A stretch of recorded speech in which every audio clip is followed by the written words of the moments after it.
Jusqu'à ce que les Shiloh viennent. Donc à Juda, on a donné la royauté. Et le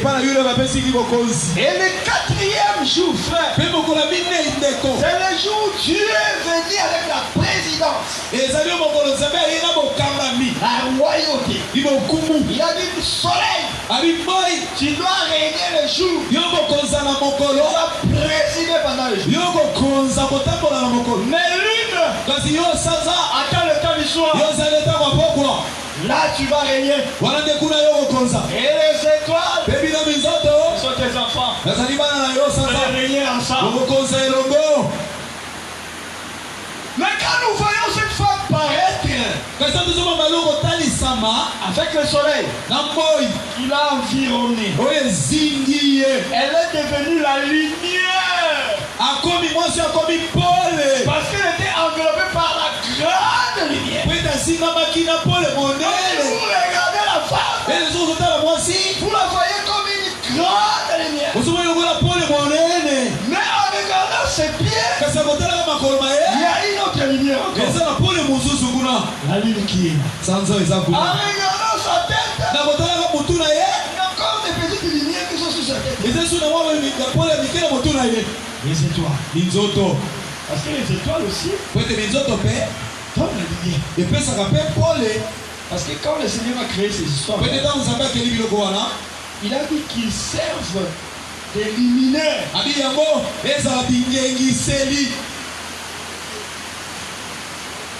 Qu'ils puissent, que ce soit des signes pour marquer les époques. Les jours, et les années. Donc quand vous voyez le soleil, c'est un signe. Voilà pourquoi, quand j'ai regardé, il dit ça c'est un grand signe. Parce que je vois le soleil, je vois la lune, je vois les étoiles, mais avec une femme. Quelle est cette femme? Il y a certaines personnes qui disent que c'est Marie. C'est Marie qui a enfanté Jésus. Mais lorsque nous voulons vérifier vraiment est-ce que c'est Marie,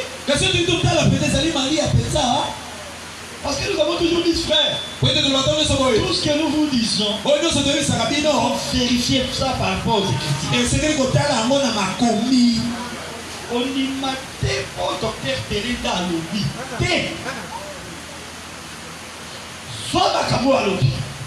Vérifie. Est-ce que c'est conforme aux Écritures? Si c'est conforme, tu dis Amen. Si c'est pas conforme, voilà boule. Tranquillement. La paix de rien sont. Insister à eux, papa, même si ça va le pas, à le quotidien. Parce que nous sommes une lettre. C'est les doigts qui écrivent. C'est les doigts là, c'est le Saint-Esprit. C'est écrit la parole dans nos cœurs. Voilà pourquoi, frère, on peut nous la dire tout. Mais la parole, on ne saura pas nous la rater. Même si on te prend, on te jette dans le feu, la parole ne sera pas brûlée. Même si on te prend, on te jette dans l'océan, tu meurs avec la parole. C'est pour cela qu'il a dit tout va passer, mais la parole ne passera jamais. Si tu es attaché à la parole, toi aussi, tu ne passeras jamais. Est-ce que cette femme c'est Marie? Mais où? Marie était enveloppée du soleil.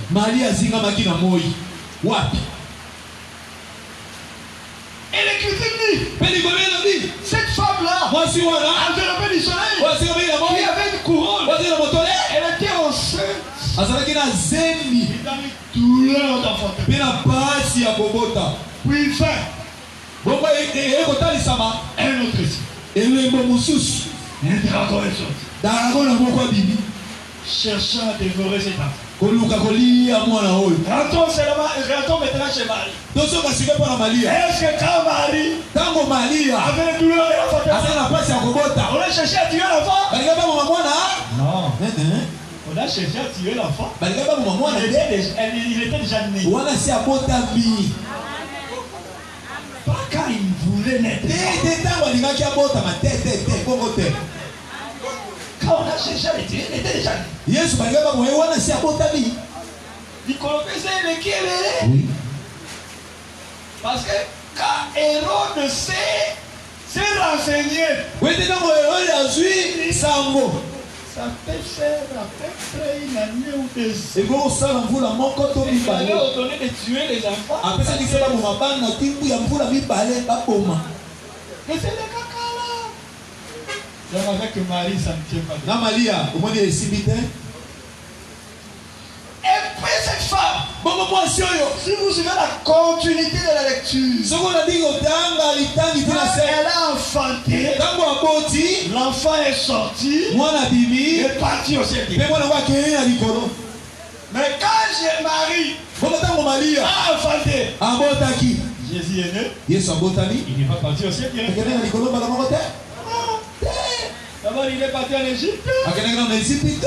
ensuite il est revenu. Si mazongi na Israël, Ce mouvement-là était connu. yolingana na yebani hein. Le fils Mwana devait quitter Israël d'abord. esengela longwana Israël na ino. Quand Israël pleurait, Tango olela, c'est le moment où le fils est parti. eza tango mwana Quand kendaki. le fils est parti, Tango mwana il kei, y a eu plein de changements d'abord. olela pe kosua bino.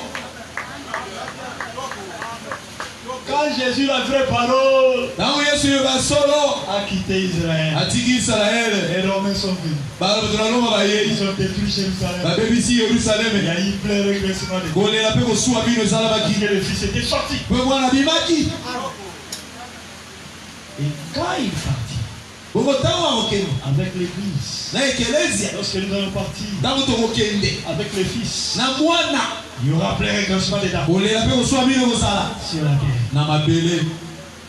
C'est pour cela Yango netina qu'on achète le temps aujourd'hui. welisa tango. Donne ta vie à Jésus. Pesa bomo inaona Yesu. Parce que les souffrances qui viendront Po ete minyoko ekoya ka sont terribles. ekozala somo. Donc Marie n'est pas cette femme-là. Maria aza mwasi wana Quand te. les personnes disent, Bato mosusu balobaka cette femme, mwasi oyo c'est Israël. ezali Israele. C'est Israël. Eza Israele. Ah, mais est-ce que Israël Bongo Israele est enveloppé du soleil? ezingami na moi. Est-ce que Israël Bongo Israele a une couronne aza na motole de 12 étoiles? ya minzoto zomi na mibale.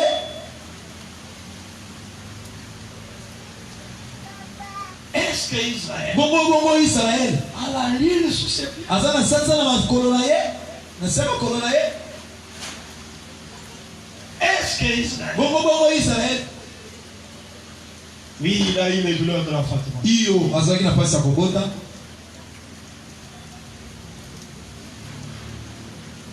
Oui, Israël a eu les douleurs de l'enfantement. Iyo Israele azalaki pasi ya kobota. Mais Kasi Isaïe dit, Isaya alobi il a eu les douleurs de l'enfantement. azalaki pasi ya kobota. Il a enfanté les... Abota eloko pepe eloko te.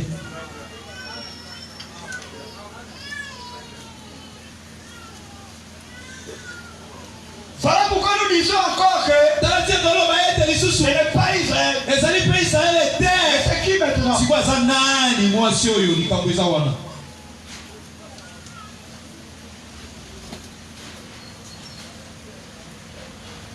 Le soleil d'abord, parce qu'il faut comprendre d'abord le sens de ce signe qui l'enveloppe. Moi nano po ete esengeli koyeba ntina ya elembo oyo ezingi ye. C'est alors que nous allons comprendre ensemble Wana nde tokososola elongo qui est vraiment cette femme. mwasi oyo aza nani.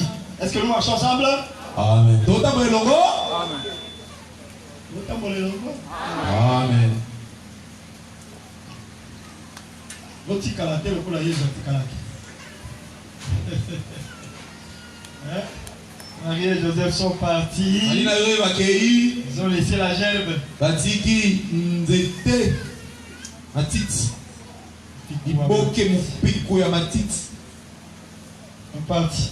Bakei. Mais ça m'étonne comment? Tu comme ça avec cette affaire. Comment ils pouvaient sortir et partir? C'est-à-dire qu'il y a plus à la base.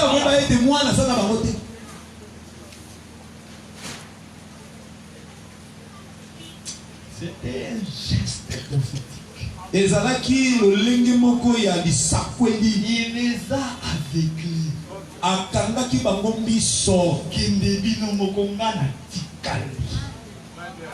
Comme une gerbe dans les champs.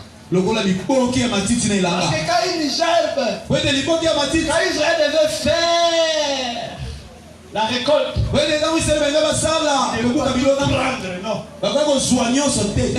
laisser une gerbe. Ça, c'était destiné à l'étranger. Pour vrai, alors fait. Quand ils sont partis, ils ont laissé la gerbe. La gerbe, c'était pour nous, frères. Israël, aujourd'hui, ils sont dans la marche. Mais ils n'ont pas les fils avec eux. Plusieurs personnes aujourd'hui aussi, ils sont dans la marche. Mais les fils n'est pas avec eux. Parce qu'on a dit solo et Yesu.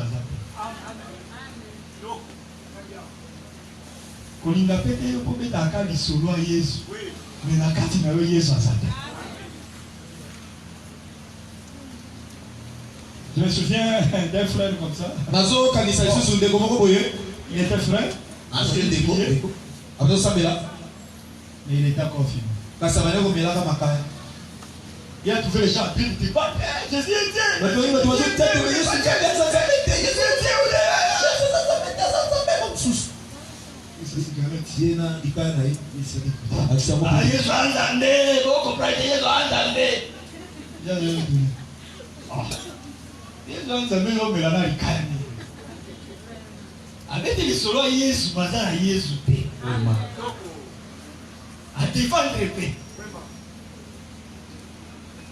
Il faut défendre la parole.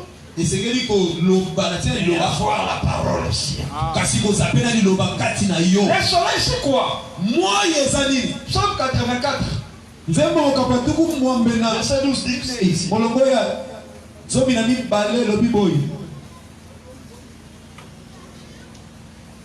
Psaume 84 verset 12. Car l'éternel Dieu est un soleil et un bouclier. L'Éternel donne la grâce et la gloire. Il ne refuse aucun bien à ceux qui marchent dans l'éthique.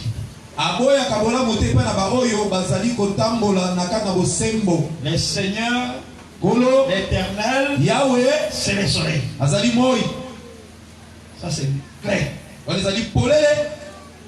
Et un autre témoignage, toujours dans les Écritures, je suis dans Luc 1. Nous lisons dans les versets 77.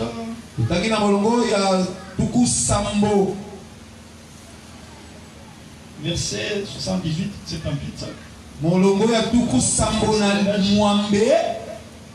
Grâce aux entrailles de la miséricorde de notre Dieu,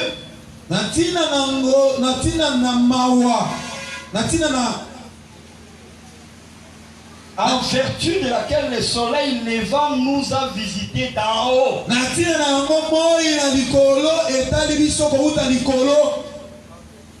C'est quand Jésus était né.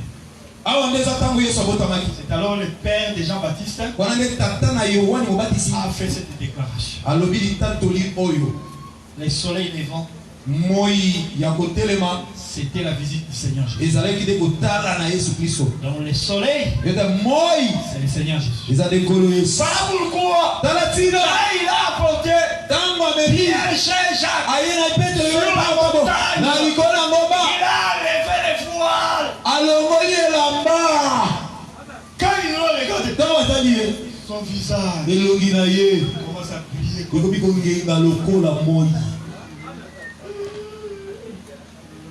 Et l'eau lolenge On peut avoir la même corpulence, okozala na nzoto ndenge moko mais ce qui va nous différencier, parce que okesalisa biso c'est le visage. elongi Donc quand son visage a pris la forme du soleil, ntango elongi ezwi lolenge ya moi c'était ça son identité. wana ezalaki nde lolenge na ye ya Mais wana c'était lui le soleil. ye nde moi. Donc cette femme mwasi oyo qui est revêtue du soleil, oyo alati moi c'est qui aujourd'hui? lelo ezali nani Parce que le soleil c'est Jésus. po ete moi eza yesu Quelle est cette femme mwasi nani qui oyo a pris Jésus comme un vêtement? oyo azwa yesu lokola elamba C'est l'église. ezali ekelesia. Amen.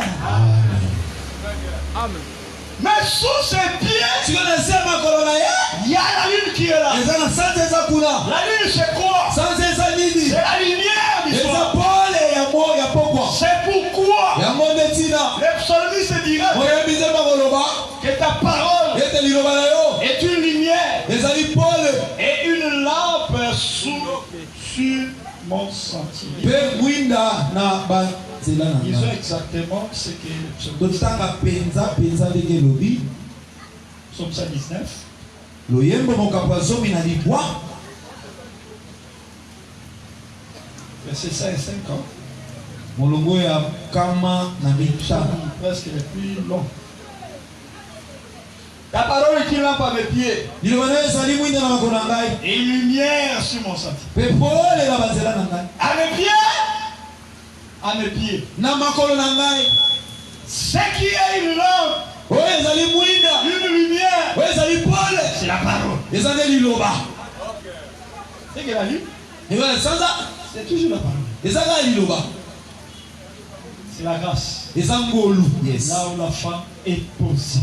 esika mwasi atelemi Elle est posée sur la parole. aza likolo ya liloba telemi likolo na liloba Quelle parole? kasi liloba lolenge kani Parole de la grâce. liloba ya ngolu Pas la parole de la condamnation. liloba ya kokwesa etumbu te La loi c'était la parole de la condamnation. mobeko ezalaki liloba kopesa etumbu Israël était sur la loi. ise bazali likolo na mobeko C'était la parole de la condamnation. ezalaki liloba ya kopesa etumbu Une parole qui les a condamnés. liloba oyo epesa bango etumbu Mais aujourd'hui, kasi lelo nous la prostituée biso mwasi na nduba à qui on voulait tuer par des pieds. oyo balingi babuba mama banga kufa Mais le Seigneur a dit, kasi kona alobi va kende et ne pêche plus. mpe kosumuka su te C'est le pardon qui nous a accordé. eza nde bolimbisi nde apesa biso Les gens qui avaient des pierres pour... bato bazali na mabanga basili mpo babamba C'était mwaso Moïse et les prophètes. ezalaki mose na basakoli te Parce que Jésus dit quelque part, c'est Moïse qui vous a crié. po ete yesu abi esika moko ete eza mose nde bafunda bino Quand il parle de Moïse qui vous a crié, ce n'est pas l'homme Moïse est assis là, à la droite, c'est la qui fait comme ça. ntango alobi ete mose azofunda bino eza te mose moto nakadelaofunda mobeko ezopopesa etumbu mobeko ezopesa nde etumbu Même si le monde t'a condamné, ataka mokili epesa etumbu tu ne vas pas mettre au monde. ete yokobota te Tu ne vas pas te marier, yokobala te tu ne vas pas aller de l'avant. yokokende liboso te Mais Jésus, kasi yesu aujourd'hui, lelo il va déchirer cette condamnation. akopasola etumbu wana Parce que l'Écriture dit, po ete likolo elobi l'ordonnance qui nous condamnait ekomeli oyo bakomaki ezopesa biso etumbu a été déchirée. epasolamaki Amen. Et l'autre ça va tourner cinq ans. Pour nous souvenir de ça là. Jésus a dit ça. Amen. Tant que ça été. Nous avons besoin de kisanga. Masumu na yo ya 2003 ezala.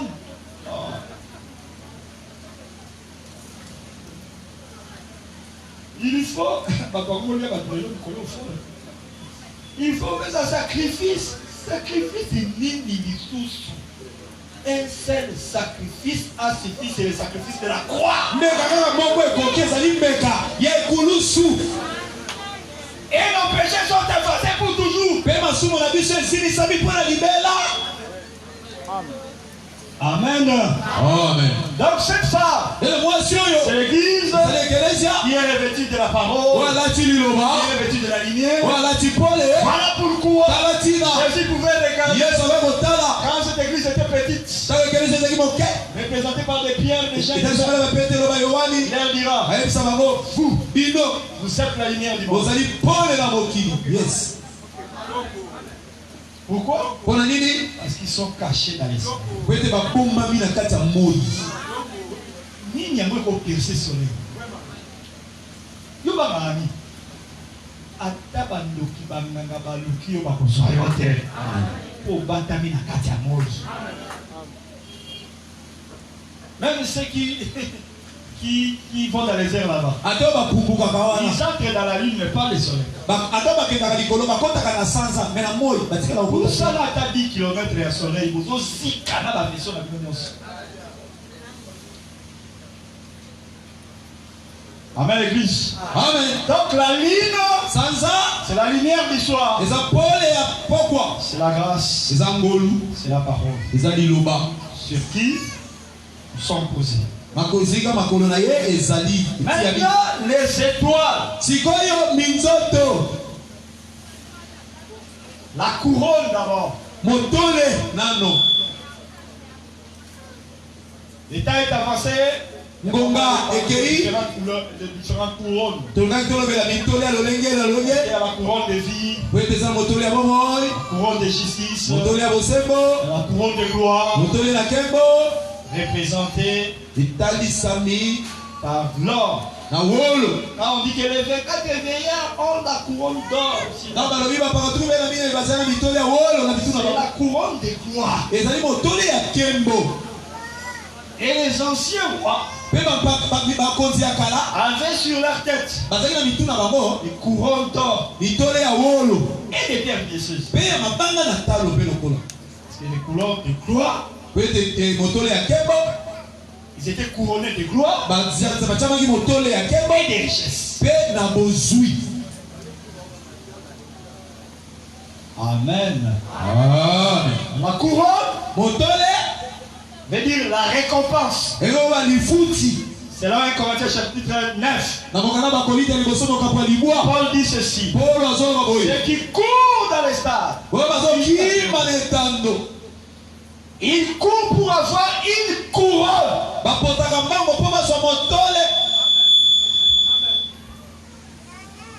Cette couronne, c'est la récompense.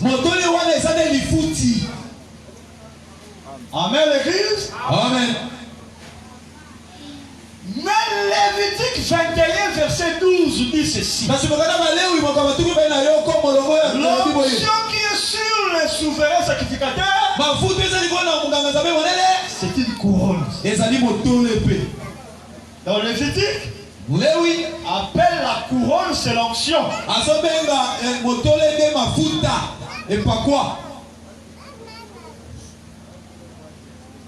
Voilà pourquoi le sacrificateur et les peuples sont différents. Le sacrificateur a plus de gloire que les peuples. L'onction qui est sur lui. Ce n'est pas le problème de prendre l'huile qu'on vend là-bas dans le marché. On va mettre sur non.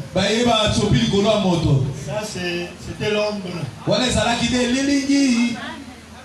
Le Seigneur Jésus a il dit ceci. Matthieu 4. L'Esprit du Seigneur est sur moi. Il m'a oint. L'onction n'est plus charnelle. Elle est maintenant spirituelle. Amen, l'église. Amen. Mais l'onction, la couronne aussi, selon Proverbe 1,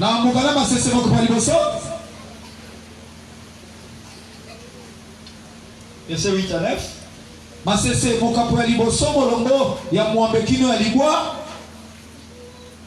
Écoute mon fils, l'instruction de ton père, et ne rejette pas l'enseignement de ta mère, car suivez-moi attentivement, c'est une couronne de grâce pour ta tête et une parure pour ton cou. Quoi? Nini? L'enseignement. L'instruction du père. L'enseignement de la mère. L'instruction du père. Ce sont les Écritures. C'est comme Isaac. Il a dit quoi? Il parlait à Esaü son fils. C'est l'instruction du père. Ah mon fils, prends un gibier, viens avec ça, prépare-moi de la nourriture, je vais te bénir. Ça c'était l'instruction du père. Rebecca est venu, il a récupéré Jacob. C'était maintenant l'enseignement de la mère.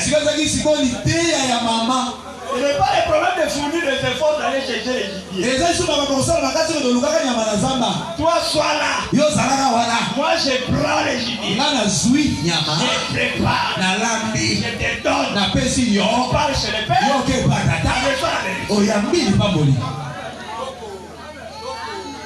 La mère aujourd'hui, c'est le ministère de la parole. Il fait les écritures. C'est les instructions du père. Qui rendent ça facile à comprendre. Ça. C'est pas le problème de faire des efforts. Vous avez votre Bible. Ne comprenez pas.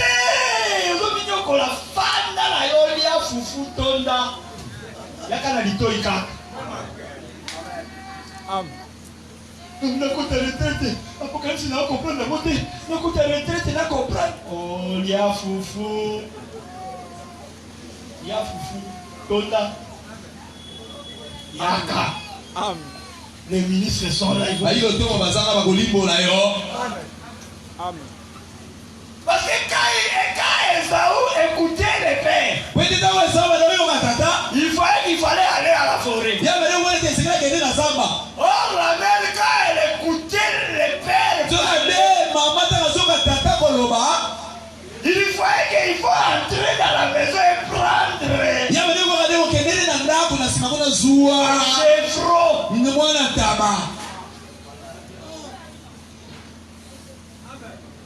Et déchirer, préparer. Depuis quand Esaü prépare au père? Mère est là.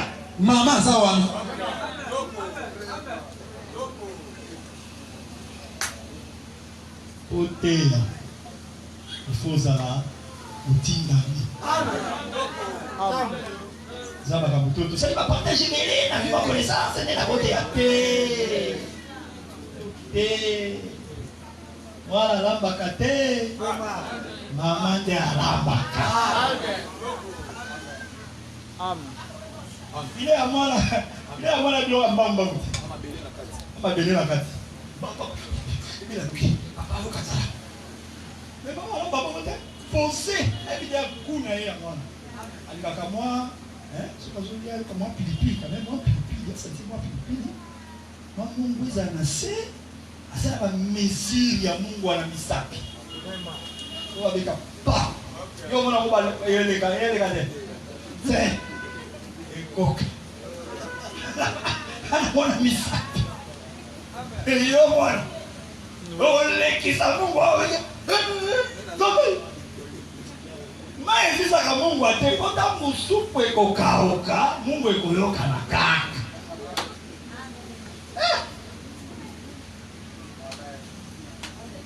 Tika kolimbola makomiso koza moteite. Fanda. Yoka. Tika ba mama na obalambela yo. Balamba lese. Parce que côté ya bisa makaba bitumba te. Malende. Na kimia. Côté il faut la sire na makamba zolomba. Merci. Oh, tout la moto va pas fille. Paul n'a pas dit. Paul n'a pas dit. Dans le point où on ne s'attend pas, Dieu va nous éclairer. Dans le point où vous avez notre avis, Dieu va vous éclairer. Dieu avait éclairé déjà. Dieu n'est mon niveau dans la voie d'état. Dans bongengela yo. Ngana za la éclairage.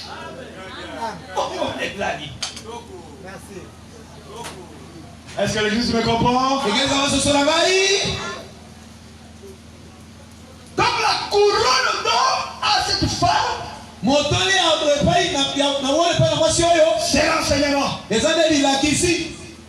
c'est une couronne qui a les étoiles. Au nombre de 12.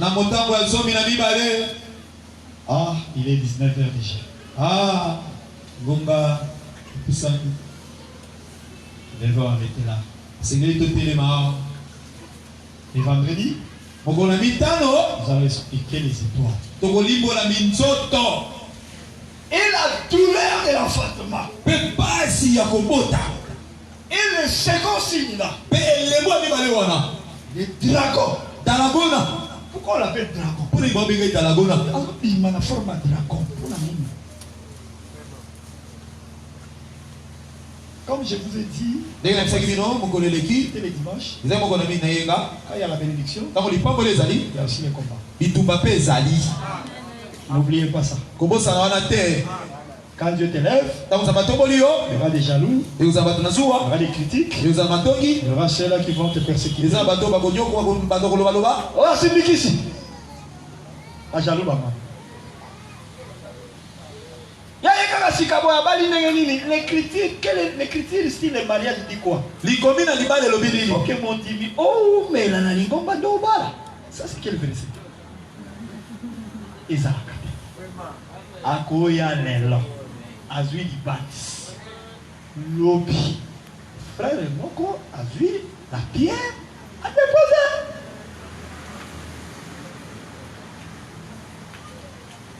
Alors, il y a là, mon dimio, où tu connais qu'à lobby, balababo, et oh, tu connais pas na wata, aïe, bapé, ma capuche, en zambé. C'est ça là. Qui te souffrir, baby. Merci. Face à moi, quelqu'un d'anxieux en boca. Amen. Donc, il faut ça, oui. Nous avons bali bébé. Amen. Pour conclure, pour aujourd'hui, je vais dire ceci. Le Seigneur est là. Et il va faire quelque chose pour toi. Nous voulons prier un peu. Il va agir. Tu vas sentir sa présence. Amen, l'église. Amen. Mettons-nous debout.